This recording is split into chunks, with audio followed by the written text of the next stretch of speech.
My stepsister Lucy, a 36-year-old female, has 10-year-old twin boys with her ex-husband Gerald, a 35-year-old male. My dad married Lucy's mother when we were in high school after they met through friends. Lucy's dad had passed away when she was little, and my parents had been separated ever since I was 3 years old.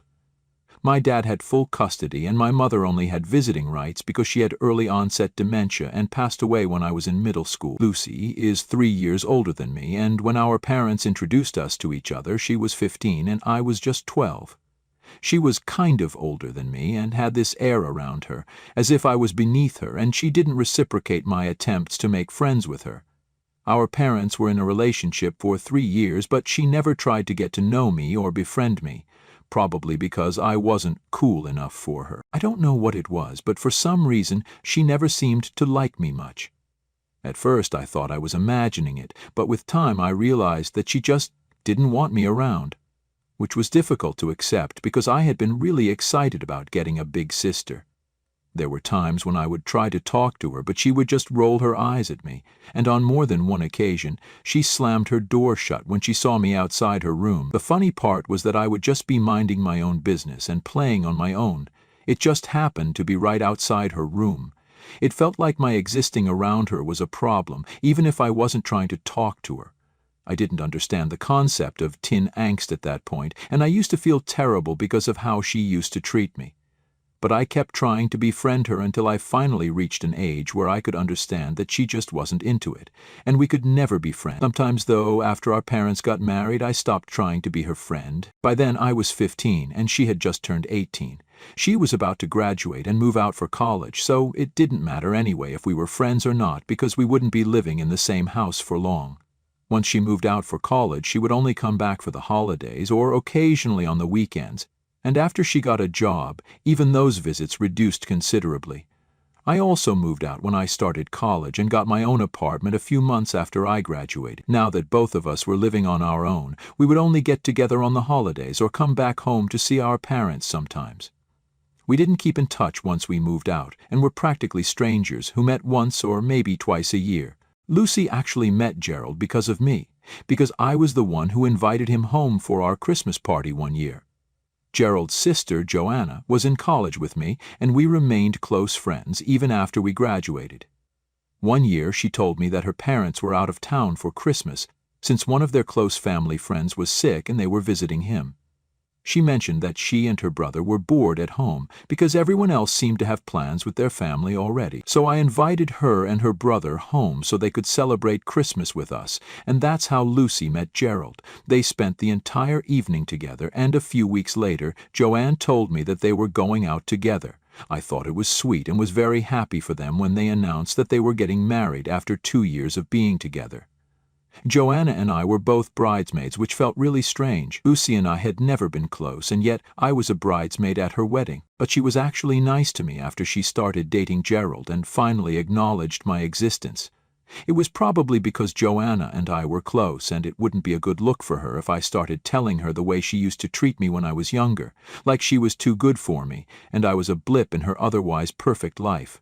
But she had no reason to worry because that was all in the past, and I didn't even care about that stuff anymore. So I wasn't going to bring it up with Joanna and try to sabotage her relationship because I stood nothing to gain from doing that.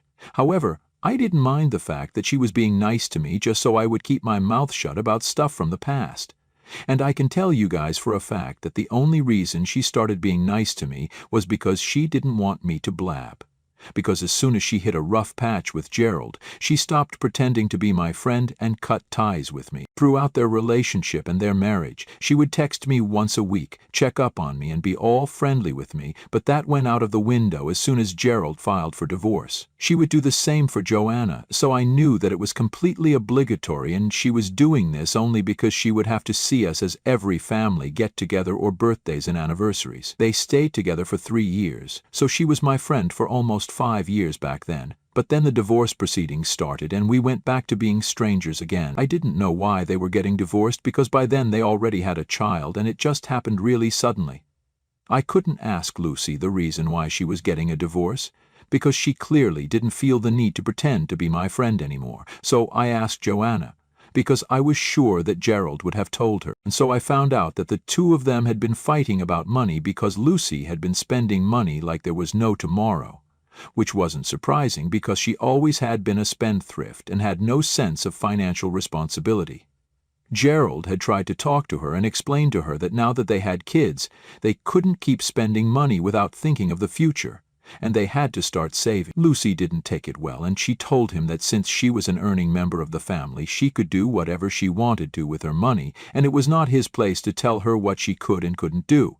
However, Lucy earned a lot less than her husband, but she spent a lot more than what she earned, so mathematically she wasn't exactly spending just her own money, since she would often make withdrawals from their joint account to make insanely ridiculous and unnecessary purchases. She had purchased a new car for her personal use without even talking to him just a few weeks before they had that discussion, and that's actually what had pushed him into talking to her, because she had absolutely no need for a new car when her old one was working just fine. When Gerald brought up that she had used his hard-earned money to buy that car, she flipped out at him and started cursing him out. She called him a miser and said that he didn't care for anybody but himself, which was way out of line because the only reason he was even asking her to think about her finances was because he cared for her and their kids and wanted a better future for their family. She really crossed the line when she dug up a stack of cash from her purse, flung it at his face in a fit of anger, and told him that she would pay him back for the car, but until then he could keep this and stop begging for money from her. That effectively put an end to their marriage, and they got divorced soon after. She got to keep the car, just by the way. It's been 7 years since then, and I haven't been in touch with Lucy, mostly because she cut ties with me, as well as with Joanna and Gerald.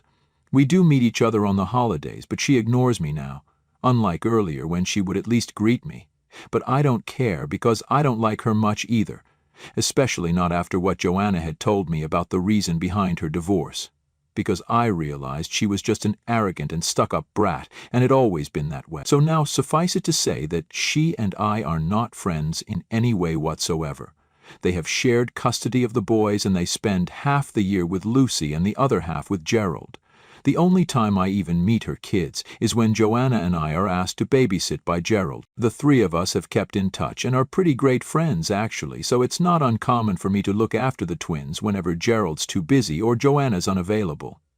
And it's not like Lucy isn't aware of this. She knows, and she still acts cold towards me. We haven't spoken to each other in ages, and I didn't think I was ever going to talk to her anyway. But a few weeks ago, she approached me herself because she wanted me to watch the boys for a while because she had work. It was her turn to have the kids, and when she showed up at my house, she told me that the sitter hadn't shown up and she couldn't get through to Gerald.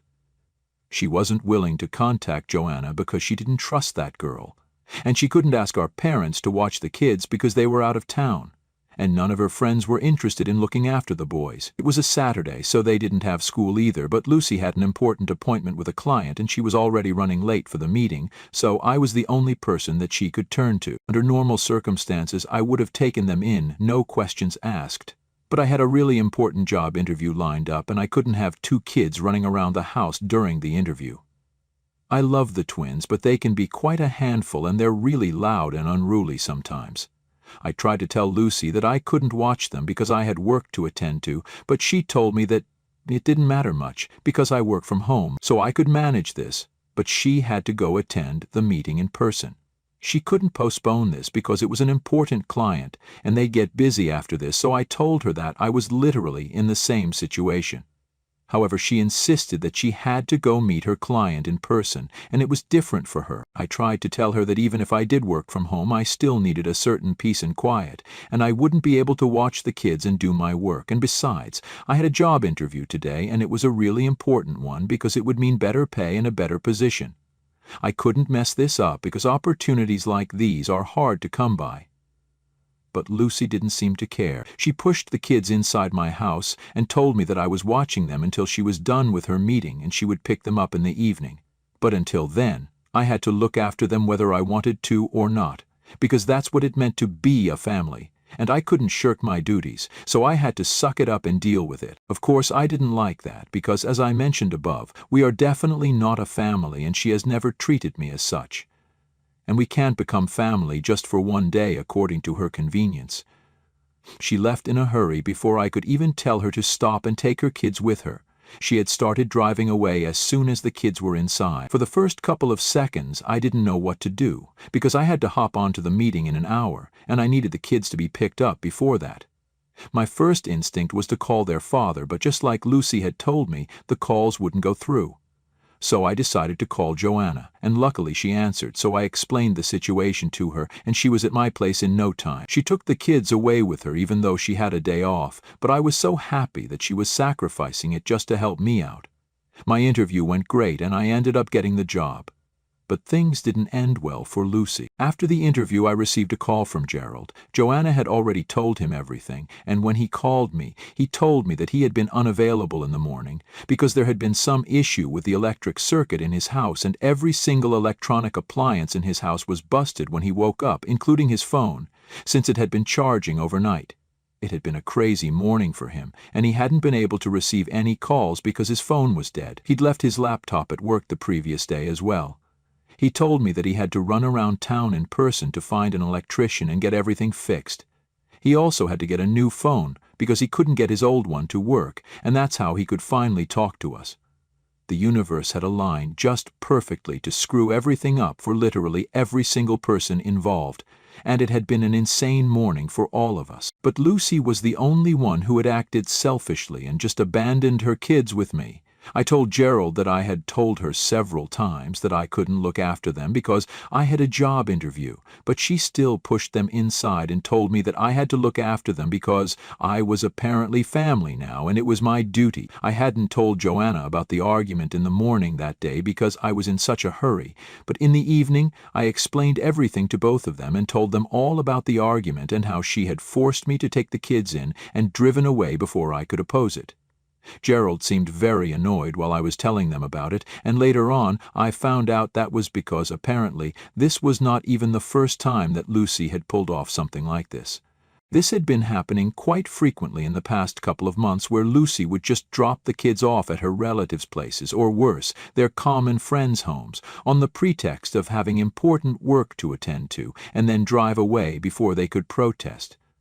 Some of them would deal with it and look after the kids, but most of them would end up calling Gerald and asking him to pick up the kids because they were not ready to watch them on such short notice. He had told Lucy several times that this was negligent and really irresponsible of her. It was also very embarrassing for him because more often than not he would have to be the one to apologize to whoever she had inconvenienced. But she said that since it was her turn to have the kids, she could decide whatever she wanted to, and he needed to stay out of it. She would refuse to call Gerald, Joanna, or me for help because of course she was too proud to do it, but she had to turn to me that day because apparently everybody else had refused to even open the door to her, since they didn't want to give up their Saturday watching her kids. We found out about that recently, after Gerald asked around to strengthen his case to get full custody. They had been fighting over Lucy's behavior ever since she received that promotion, and her workload increased because now she was neglecting her kids. And after the incident with me, he decided that he had enough, and it was time that he applied for full custody.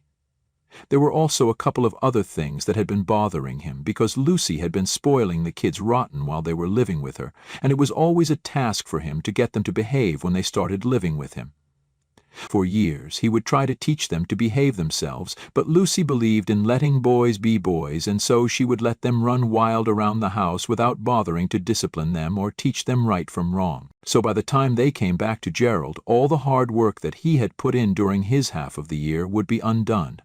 He said he couldn't take any more of this, and soon after that day he filed for full custody, which turned out to be the worse for me because my dad is now losing his mind, since Lucy might end up losing custody of her children. He called me the day that Lucy was served and told me to fix this in whatever way that I could, by speaking to Gerald or Joanna and making sure they know that Lucy is really a great mother. I told him I wasn't going to do any of that, and Lucy is not even close to a good mother, so it will be doing the kids a huge favor if I don't interfere in the custody battle.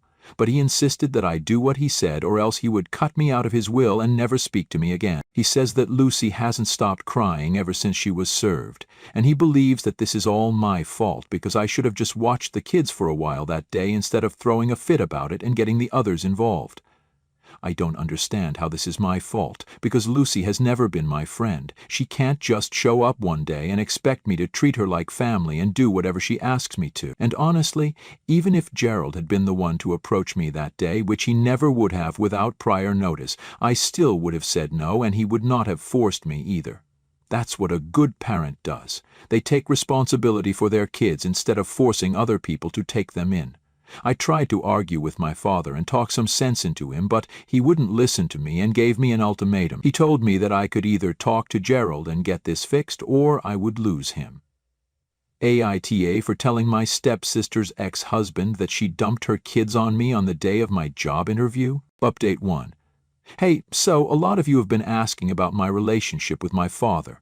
Well, it's okay. I was actually a lot closer to my mom when she was alive. But anyway, coming to my dad, he and I have had a normal relationship growing up. Right now, we are not that close and haven't been ever since I moved out. He has been a busy man throughout my life, and I haven't ever really had the chance to really build a relationship with him. It's not bad, but it's not great either. It's somewhere in the middle. I believe that he and Lucy are pretty tight right now, which is why he is on her side, even though it's the wrong side of history. My stepmom and I have also never been close, but she hasn't ever been as horrible to me as other stepmoms could be. I guess what I'm trying to say is that I have just always had a normal relationship with all of them. It's never been bad, but it's never been great either, just neutral. I also just want to make it clear that I couldn't have changed the time of my meeting because that would have seemed unprofessional. I was already asking them to conduct the interview on a Saturday, since I was working every other day. Also, I shouldn't have to change my routing to accommodate someone else's kids. The very belief that I should is pretty absurd. There's also been a lot of hue and cry about us working Saturdays, but I don't see what the big deal is. It's just a couple of times and a one-off thing. Nobody works every weekend. It's nothing uncommon really, especially given the current work culture in our line of work. I'm a social media marketing specialist, and my sister works in advertising.